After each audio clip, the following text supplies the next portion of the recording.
Then we come to another tremendously important area, perhaps the most common of all, what I call self-imposed curses. People pronounce curses on themselves. In Genesis chapter 27, we have the story of how Isaac was going to bless Esau, and the mother, Rebekah, who was the first Yiddisher mama, if you know what a Yiddisher mama is, switched them, and she got Jacob acting like Esau and claiming the blessing. Jacob wasn't reluctant, but he was afraid, and he said this in verse 11. Jacob said to Rebekah, his mother, "Look, Esau, my brother, is a hairy man, and I am a smooth-skinned man.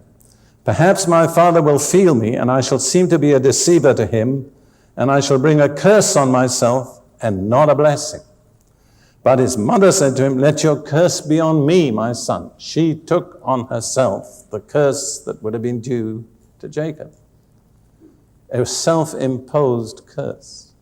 Now, if you go to the end of the chapter, just the last verse, you find Rebekah beginning to use very negative language about herself. Rebekah said to Isaac in verse 46, "I am weary of my life because of the daughters of Heth. If Jacob takes a wife of the daughters of Heth, like those who are daughters of the land, what good will my life be to me? I'm tired of living. What's the good of living?" That's a typical statement by somebody who's under a curse, you see. Never permit yourself to say that. Don't make negative statements about yourself. Don't say, "I'll never be able to do this. I never succeed. I'm no use. I'm a failure. I just can't take it anymore." And then you go on and you say, "I wish I were dead. I'd be better off dead." Do you know what you're doing? You're inviting the spirit of death. And he doesn't take many invitations. Ruth and I have dealt with countless people who needed to be delivered from the spirit of death because they'd invited it. They'd imposed a curse upon themselves. And we've learned one beautiful verse that has helped hundreds of people. And I'll share it with you. Psalm 118, verse 17. "I shall not die, but live and declare or proclaim the works of the Lord." If you have made a negative remark about yourself, if you have imposed something negative on yourself, you need to revoke it by the positive. You see, as a remarkable example, you know that Peter denied 3 times he knew the Lord. Later on, after the resurrection, beside the Sea of Galilee, Jesus had a personal talk with Peter. And 3 times he said, "Do you love me?" He made Peter affirm 3 times that he loved him. Why did he do that?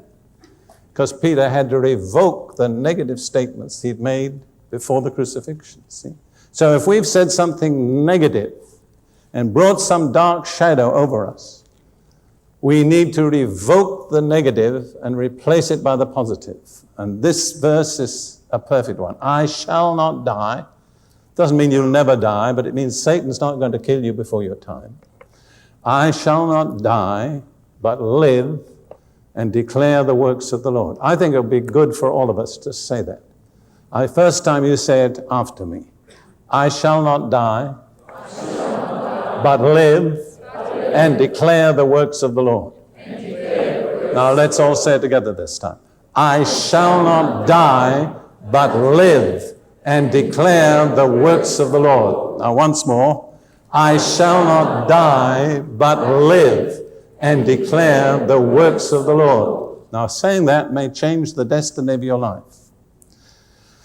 All right, let's go on to another example, the great tragedy of the Jewish history. Matthew chapter 27.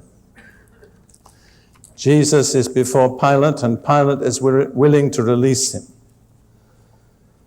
And we read in Matthew 27, verse 24 and 25.